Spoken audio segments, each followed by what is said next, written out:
All right, everybody. Sooners Illustrated game preview time, week 3. I was waiting for James to do it. He didn't jump in. I didn't do it that time. He didn't jump in. I thought we didn't need it. Oklahoma headed on the road for the first time this season to Temple, out to Philadelphia, Pennsylvania. First time they've played in the state of Pennsylvania in over 4 decades. I was in the game notes because I was wondering, when's the last time they played at Pittsburgh in 1984? That's the last time before any of us were alive. Wow. By quite a bit. Pretty crazy. This is obviously a very weird game, guys. Oklahoma will do this occasionally. They'll go play on the road at a G5. They were going to do it with Tulane a few years ago. The game ended up getting moved to Norman because of the hurricane in New Orleans. But they'll do this from time to time. Headed out to Philly. They play at the Eagles Stadium, Lincoln Financial Field. The question here, obviously, is this going to be any sort of a trap game? You just had a big home game with Michigan. You've got another one coming up next weekend with Auburn. This weird road trip is sandwiched in the middle. It's an early kick out there in Philly. What do you make of it? It's the first road game of the year, but it is kind of different because it's at an NFL stadium. It's at a G5. It's an early kick. It's just kind of a situation that doesn't come up very often, right, for Oklahoma going on the road for the first time playing at Temple. Yeah, I'm not overly concerned about it. I think Oklahoma is approaching it the right way. We've heard Brent Venables, told the team in the locker room after the Michigan win that, 2-0 was their goal that week, but it wasn't their destination. Talks about handling success and, how teams in the past have not handled success after those big wins, specifically that 2023 team get that thrilling win against Texas down in Dallas. And then, you drop back-to-back games on the road against Kansas and Oklahoma State, both games that you probably should have won that lost by single digits. Yeah. So I think that message is kind of being received loud and clear. Certainly there's some guys on this team who were on that 2023 team, but a lot of new pieces. But again, I just don't think it's anything to be overly concerned with. While Temple has looked a lot better this year than they were last year, they have a new coaching staff, Casey Keeler coming over from Sam Houston State. He's been really successful. They're 13th in the nation in scoring offense right now, but they've also played UMass and Howard and FCS school. So, while on paper Temple's looked impressive, the level of competition certainly needs to be factored in there. But I think Oklahoma's going to go in there and handle their business, and I think this is going to be a good way to kind of get their feet wet for road games. Because again, like you said, this is their first road trip for this team, and all the details that change with the routine and the schedule and having to figure that out, because it's not going to be their only 11 a.m. or noon local road game of the year. They go to South Carolina later this season, similar kick, similar situation. It's just a good situation to kind of feel themselves out and know what they're getting into as they prepare for the start of SEC season. Yeah, Tom said it best. I mean, that's pretty much what it is. I think the players and the coaches are really coming at this like a game that's going to be really competitive. They're really taking Temple seriously, just because they have so many different new faces, new coaching staff. They respect the coaches and things like that with Casey Keeler there. So it's nice. It's nice that Oklahoma's taking this serious when you go into this game. And I asked, a couple of guys like Derek Simmons and Peyton Bowen and even Ben Arbuckle, the offensive coordinator. They're all taking this very, very serious, and that's a good thing for Oklahoma because. Like Tom said, when they were 7-0 after beating Texas in 2023, there was a drop-off, and they went on and lost those 2 games, which ultimately kept them out of the playoffs that year, when they could have been in the playoffs and played for a Big 12 championship, all of those things. They didn't get to do that. So they're taking it serious, and that's the good sign from all of this. Yeah, it just feels like this is a spot where a championship team, a playoff team or whatever Oklahoma's trying to be this year would go take care of business. You wouldn't mess around here. It is set up for that. Like I said, early kick, sleepy. It's sandwiched between 2 big home games. Human nature would suggest that it's possible, but if Oklahoma's what they want to be this season, you kind of, you would hope that they wouldn't really mess around here. And Temple is a lot better than they were a year ago. Last year, that Temple team that came to Norman that opened the season was really bad, right? I mean, Oklahoma was not a good team last year, and they still beat them 51-3, right? I mean, it was not a competitive really at all, but it's a new head coach, new quarterback, and they're, again, like Tom said, not exactly great competition. It's a massive step up playing Oklahoma this weekend, but they've dominated their first 2 games. I mean, for what it's worth, they have scored some points. They've moved the ball. Their quarterback, Evan Simon's got 9 touchdowns and no turnovers. they're doing some good things early in the year, and that there is a little bit of positive vibes there. I do think at least Temple, like the players, are going to come in thinking like maybe like they're going to come up with a little bit of an edge, thinking like maybe they have a shot where they probably came to Norman last year, didn't really think they had a chance. I do think they at least have a chance this weekend, and so it'll be on Oklahoma to go play well and not let them believe, I guess, for lack of a better way to put it. So it'll be very, very interesting this weekend. I'm looking forward to seeing what the team looks like on the road and kind of the first test of, like you guys have said, a letdown spot, and see if they can avoid that. On the injury side, Oklahoma, a couple guys got beat up in the win over Michigan. Michael Fasusi, will he be right back out there? Wouldn't shock me if they hold him back. Kind of same thing for Gentry Williams. Obviously has the lower body thing, wasn't shoulder over the weekend, but do they hold him back this weekend? Giovanni Gibson, Kendall Dolby, those guys still kind of working their way back. Maybe we see Kendall Dolby, maybe this weekend. Wouldn't bank on it with Giovanni or Eli Bowen. Jacob Sexton still out as well, I believe. So yeah, this feels like a spot where you should be able to get away with slow playing it with some of these guys like Fasusi or Gentry. You would think, right? Yeah, I wouldn't be surprised. Look, I think Oklahoma found its 5 along the starting offensive line last week against Michigan. But with, Michael Fasusi and how good they believe he can be and how good he showed in his first career game, his first career start against a really quality defensive front that he can be, obviously some things to clean up. But it would not surprise me if they held him back, let him nurse that ankle for a week before the start of SEC play. Again, he said after the game that he felt fine. He wasn't wearing a brace. He didn't look like he was limping or anything. I think it was more precautionary than anything that they took him out. But it wouldn't surprise me if they held him back or at least just gave him limited run, because I do think they are confident in Logan Howland on that side too. Obviously started 6 games there last year, stepped in at right tackle in the opener and played every snap there. Came in on that final game sealing 8.5-minute drive for like the final 8 snaps of that 16-play drive and looked really good. Obviously, as the offense moved the ball down the field, so I wouldn't be surprised if he got the start or just the majority of the playing time at left tackle this week, because you do want to make sure that Michael Fasusi is healthy and ready to go for that opener against Auburn next week. I kind of see it as I wouldn't be surprised if they hold Gentry back. That seems like you got those young corners that have been playing very well, and you get some more run for Dede Jordan out there on the other side, opposite of Cortland Guillory. Michael Fasusi, I could see them playing him if he's feeling pretty good, because you still have to get him some more reps. He's as a true freshman, I think. Overall, you still want to look at it that way. I know he looked great in the game against Michigan, but you still want to get him some burn there. So even if he doesn't start, I feel like he's going to get some good run in this game if he's feeling pretty good. So that's the way I see it there. Yeah, we'll see how they handle that on that front. But for the most part, not overly beat up. A couple weeks into the season, and reinforcements on the way. Like I said, Giovanni Gibson getting closer. You hope Eli Bowen maybe sometime down the road at some point, right? There are some big names that have not seen the field yet for this Oklahoma team. And obviously still playing well and off to a 2-0 start after the big win over Michigan. All right, let's break down this game a little bit as far as on the field. Let's do keys for Oklahoma this weekend to get in and out of Philly with a win, first road game of the year. I think I'm kicking it off on keys this week. I'm going first, so I'll go ahead and just take the easy one and make it tougher for you guys. Focus. Focus coming in ready to play. We just talked about it. Oklahoma's obviously a lot better than Temple, right? Temple is better than they were a year ago, but this is just in no way a game that Oklahoma should lose.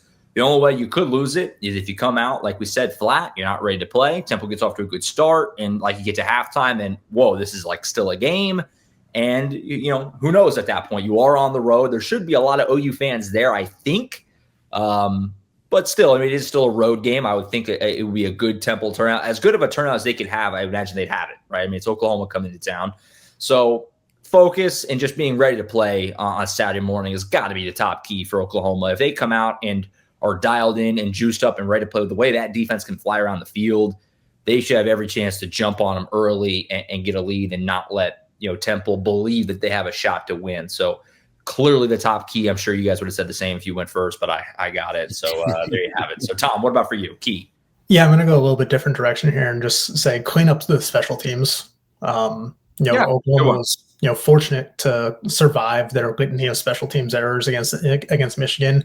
The roughing the punter by Samuel Masigo that gifted Michigan a entirely new possession after Oklahoma had forced a 3-and-out. You have the muffed punt by Isaiah Satania that set up Michigan, at Oklahoma's 31-yard line, which was their best field position all game. You had the bobbled kickoff by Jaden Ott that set Oklahoma at its own 7-yard line. You had the missed field goal that would have put the game away. Just a lot of things that you need to clean up there if you're Oklahoma. And, I thought it was really interesting when we spoke to Brent this week. He talked about, Monday in team meeting, Bill Bedenbaugh queued up the 2018 Rose Bowl game against Georgia when Oklahoma lost in double overtime because Lorenzo Carter blocked Austin Siebert field goal in the second overtime period there. So just kind of reinforcing that idea that, hey, the details matter, not just on offense, not just in defense, but in special teams too. And, Oklahoma was much improved on special teams last year. We saw some good things in the opener, especially, with Isaiah Satania on punt return there. It's just, you need to get those details down. And Brent talked about it, especially like with Sammy's penalty. It's like they showed him the cut-ups from practice and like, hey, this is how you've been doing it in practice. This is what it should look like. Yeah. Why are you taking this angle instead of that one? Because that makes all the difference there. So, I expect them to be better on special teams because if they're not and we see a lot more of those mistakes kind of pile up, that's the kind of thing that can, put you in a hole against a opponent that you should be overmatched with. Mm-hmm. I don't know if this is the same thing you're saying, Josh, but I'm saying play to the standard of Oklahoma football in this one. Like that's pretty much what it is when you're playing a team that you're more talented than.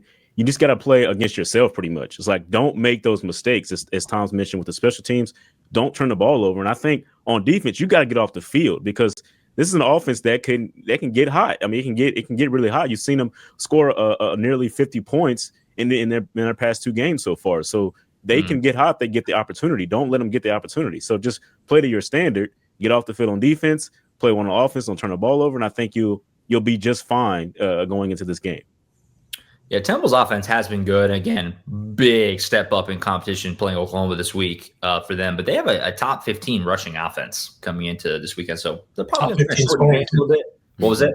Top 15 scoring too. Yeah, no, I mean, Evan Simon's the top efficiency passer in the country. But so I mean, it's been great. I mean, again, it's a little different going from Howard to Oklahoma, but it's been really good so far, and they're going to have confidence. So that's why same vibe of just getting off to a good start and playing well, not giving them any more confidence than they have coming in.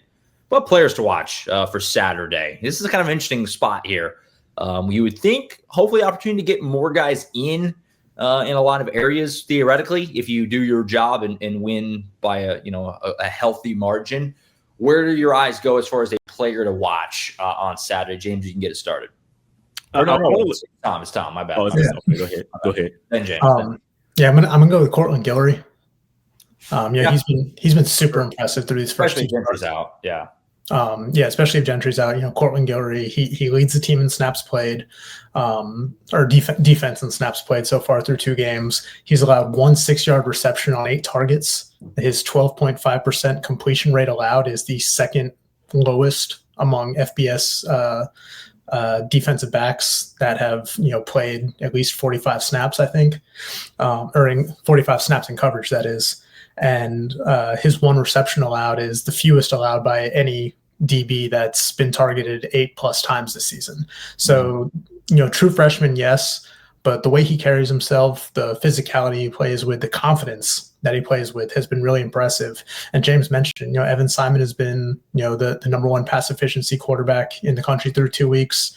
Again, this is a different level of competition for Temple, sure, but I think that they're going to try to test Cortland Guillory because he is a freshman and he has shown that, he's not afraid of that challenge.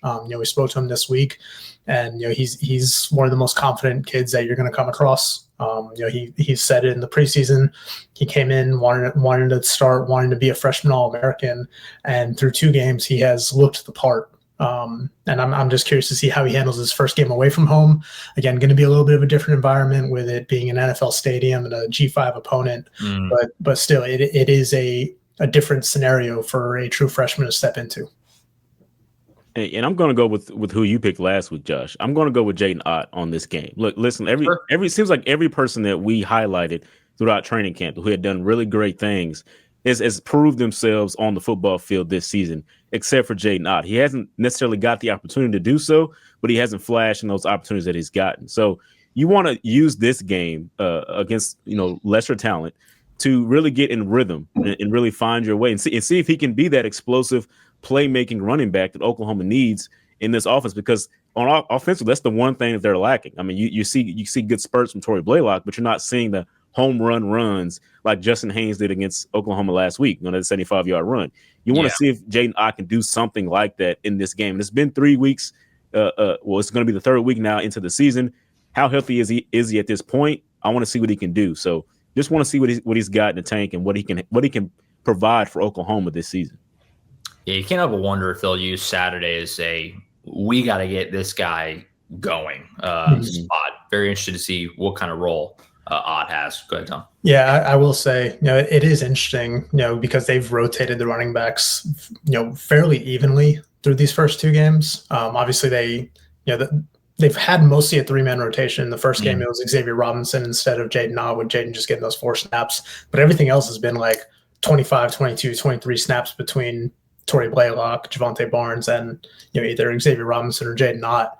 And it's interesting because you look at how Ben Arbuckle has used running backs traditionally. Obviously, the run game has not always been the strong suit of his offense. It's based on the air raid, but he's still evolving as a play caller and all that stuff. But eventually, someone is going to kind of get the lion's share of those carries, and I think they're still kind of sorting that out. I think they hope that Jaden Ott should be that guy, just given what he's been able to do.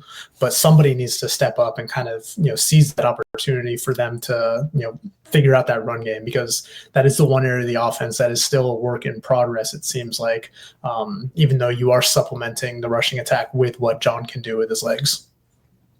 Sticking on offense for me, kind of a similar kind of conversation, really. I'm going to go with Jermichael Carter, wide receiver.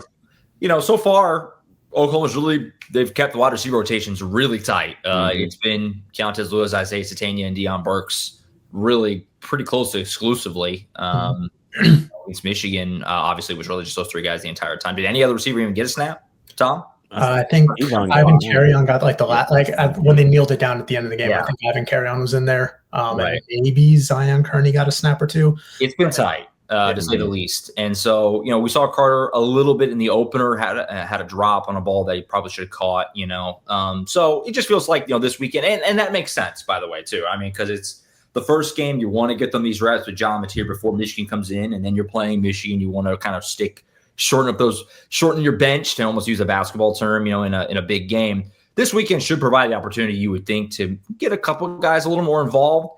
And I would just think Jermichael Carter would be one of those guys. I mean, this is a dude that we talked about in the offseason as someone who will probably be involved in this. I mean, he would have a role. John Mateer certainly spoke highly of him. He provides that kind of size that some of these other guys are kind of lacking. And, it just feels like, with what we heard about him during camp, where he was really involved and he make a lot of big plays in the scrimmages, whatever else, like this is a spot where, maybe get him involved a little bit. To kind of be another option. And I would think also, I mentioned with Javonte Gibson on the way back, like if Carter's going to have a role this year, this is probably one of those spots where he needs to come through with a couple big plays to kind of show the coaches, like, I can do something for this team and help. So he's an interesting one to watch for me this weekend. Can he get out there and can he make some plays to kind of showcase that he deserves an opportunity to have a role and make some plays this season? Or is he going to be just one of those guys that's kind of just depth? So he's one for me to watch, Michael Carter. Yeah. I was going to say, on a similar note to the running back rotation, it's like through Ben Arbuckle's first 3 years as a coordinator, he's kept a pretty tight 4 wide receiver rotation. He doesn't rotate a whole lot. Yeah, you have a main 3 and then a 4th guy that's just a little bit below them. And can Jermichael Carter be that guy? Because I think when Javonte Gibson returns, he's going to very likely, if he looks like he did in the spring before the injury. Sure. He is going to be that 4th guy with Keontez Lewis and Isaiah Satania and Deion Burks. I don't think there's any question about that if he is healthy. Right. No doubt. It's good. Do you guys think the running back rotation? Do you think there's a guy like Xavier Robinson? Is he going to be able to redshirt this season? Because he had to give it up last year to play in that Alabama game and go forward. Is it you think that could be one of those? I think it's probably on the table for sure. Yeah. Yeah, especially like how long is Taylor Tatum going to miss with that hamstring injury that he's been dealing with? Mm-hmm. Obviously, we've seen him out there in pregame warmups. He's done a little bit of stuff, but just has not been, fully active with the running backs. Really, he's done mostly special team stuff when he's been out there. But yeah, no, I think it's a valid question, especially as we get deeper into the season and roles are kind of defined. I'm sure all those guys would like to contribute, but it's a crowded crowded running back room. And at some point, it might be in the team's best interest, it might be in the player's best interest for those guys to consider a red shirt if they don't have a consistent role. No doubt. And on that note, too, Brent Venables did mention on Tuesday, that Michael Hawkins is intending to redshirt the season. We kind of speculated on that before the year. We have not seen Hawkins in the first 2 games. Probably wouldn't have thrown him out there against Michigan at any point. There was not really an opportunity to do that. Illinois State, they probably could have. They chose not to. So the plan is to redshirt Michael Hawkins. We'll see how the season unfolds. He is the backup. Mateer gets hurt, it will be Hawkins, but that's the plan there. So kind of some clarity on what the idea is there. They're not going to just throw him out there for willy-nilly. They're going to try and save those 4 games for if they need them. Is kind of the plan there. So. Yeah, and I think they would save those 4 games for SEC play. So like if Oklahoma gets up big in this one and empties the bench, I would not be surprised if it's Whit Neubauer out there at some point in the second half just getting the snaps. This transfer from Mercer, who we haven't seen a lot of when we were out there in practice, but Oklahoma has shared some highlights of him from fall camp, and he looks like he throws a good ball. He's a big dude. He's like 6'5" or something like that. 4'6", big dude. Probably got a big arm too. So I would not be surprised if we see him in some mop-up action, this week and certainly in 2 weeks against Kent State. Shall we pick the game? Oklahoma and Temple this weekend. The spread, the line has been weird for this game because it's moved down quite a bit in Temple's favor, which is, mildly surprising, I guess, especially considering Oklahoma just played so well last weekend at home. This thing opened at 26.5 at check right now. I always check while we're on the show. It's down to 21.5. That's a huge move down. On the CBS Sports app, you can see where the public money is. It's got 65% on Temple to cover the number, which is obviously why it's continuing to go down. How do you guys think this is going to shake out? Again, it feels like Oklahoma's obviously a lot better team, but it is, again, as set up to be a sleepy kind of zombie sleepwalk through the game spot as you're going to have over the course of a schedule. How does it go? Colin Kenny, by the way, on the Thursday pod, he has got Oklahoma winning dominantly. 42-7 is what Colin went. So he went decisive. Where do you guys land? I think, James, you're starting it. Final score prediction for Saturday, Oklahoma and Temple. What I have wrote down here is 42-3. I mean, given I wouldn't think that there would be a touchdown given by Temple unless Oklahoma does something very poorly going against him. I know Temple's offense is pretty good, but it is a step up in competition. And I've liked what they've done against Michigan and Illinois State so far. Michigan probably doesn't get into the end zone if they do everything right throughout that game. So I'm looking at it as that, and I think that Temple's just doesn't have that type of talent going into this game. So I think Oklahoma keeps them off the touchdown. 42-3 is what I've got. Yeah, I'm not too far off. I think Oklahoma's going to win. They're going to cover the number. I agree with what Tom said earlier. I think that the concentration is there. I'm very encouraged by what I've heard from these guys and Brent Venables acknowledging that 2023, they kind of just didn't play well after that 7.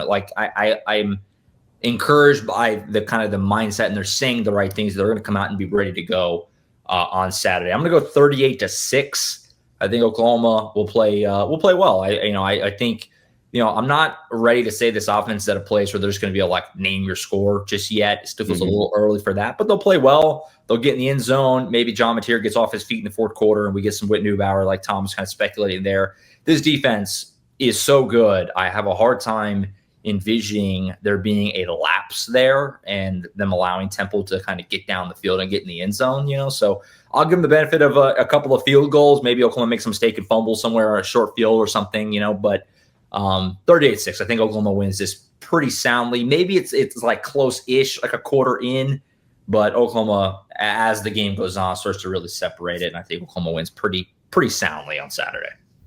Yeah, I do wonder, we've talked about, the sleepy start, with it being an 11 a.m. Central Time kick on the road, having to travel up to the Northeast. It's I do wonder if just the fact that they're going to be playing in an NFL stadium, which, pretty cool experience for a lot of these guys, even though Yeah. it's, against a G5 opponent. I wonder if that like gets the blood flowing a little bit for that early start. But I'm in a similar boat as James and Colin. I actually have 45-3 written down. I do think that at some point they're just going to want to get Tate Sandell a field goal, get his confidence back up. Yeah. I know he had that one late to basically seal the win against Michigan, but missed that one early on, especially after we heard he had such a consistent fall camp and off season. So I think it'll be 45-3. I don't think it'll be particularly close. We're going to be there, Tom and I, on Saturday. Going to be fun. Looking forward to it. Obviously, a different trip to Philly, NFL Stadium, like we said, the Eagles Stadium, Lincoln Financial Field. That'd be cool. I'm looking forward to it. A little different. Gives it a little something. If this was just another home game, feels like it'd kind of be like, let's kind of get through it. But the fact it's on the road kind of gives it a little extra juice. And so we'll see. It'll be fun. By the time this show goes out on Friday afternoon, we'll be there in Philly and be ready to go. On Saturday, tons of coverage over on the website. As always, Oklahoma.247sports.com to get you all ready for this one. And then we'll have boots on the ground Saturday, full coverage throughout the day, and obviously post-game coverage. You can hear from Brett Venables, Ben Arbuckle, John Mateer, and the team, along with us, live from Philly on Saturday right here on the YouTube channel as well. And it'll be different. First time taking the show out on the road in 2025. We'll see you on Saturday from Philly. That's it for now. For Tom Green, James D. Jackson, I'm Josh Callaway, signing off Oklahoma Temple Saturday morning in Philadelphia, PA. We'll see you then. See you.